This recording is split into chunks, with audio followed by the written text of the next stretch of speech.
A town hall meeting was held at Parry Sound High School on Thursday night regarding the construction of a JK to grade 12 super school in Parry Sound. During the meeting, plenty of angry parents were able to make their frustrations known to Ontario Minister of Education Paul Calandra, who says he completely understands the parents' frustration and that he will move heaven and earth to make sure the new school is open in September. I think there's a lot of parents that have some frustration, and they're worried that it might not be big enough. The numbers that we have suggest that it will be big enough for 26, 27, 27, 28, and 28 to 29. At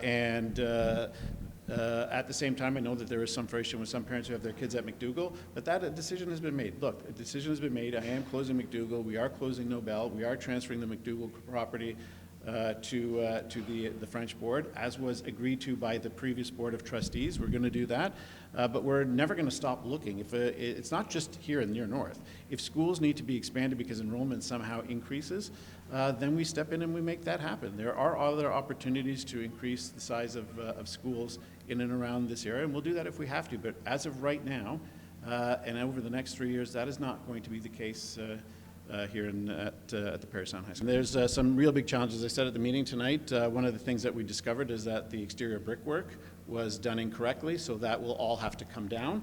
And we have to wait, obviously, till it's warmer weather so that we can take the brick down and then re-brick it. There are other small deficiencies throughout the building that have to be resolved. The brickwork is frankly the biggest one.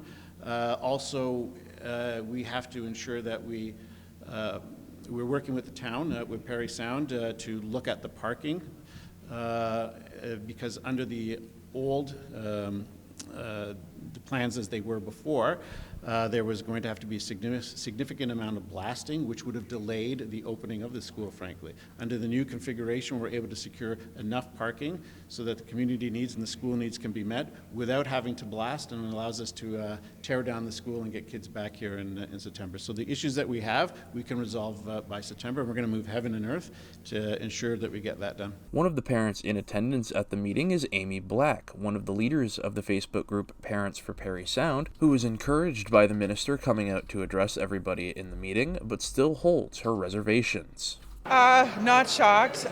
Truthfully, we thought there would be a little more preparation on their part. We weren't expecting it to be so much as an open forum, which was great. We were really happy to see that everybody would have their opportunity to speak. But disappointed in the fact that there aren't any clear answers. The blame was still passed. And we're just really hoping moving forward that they actually stick to their guns and follow their promises. Look, I think that what you saw tonight was angry, frustrated parents who are just tired of being told something that doesn't come true. I get it. I completely get their frustration. I get their anger. I get when they say that we just don't trust you.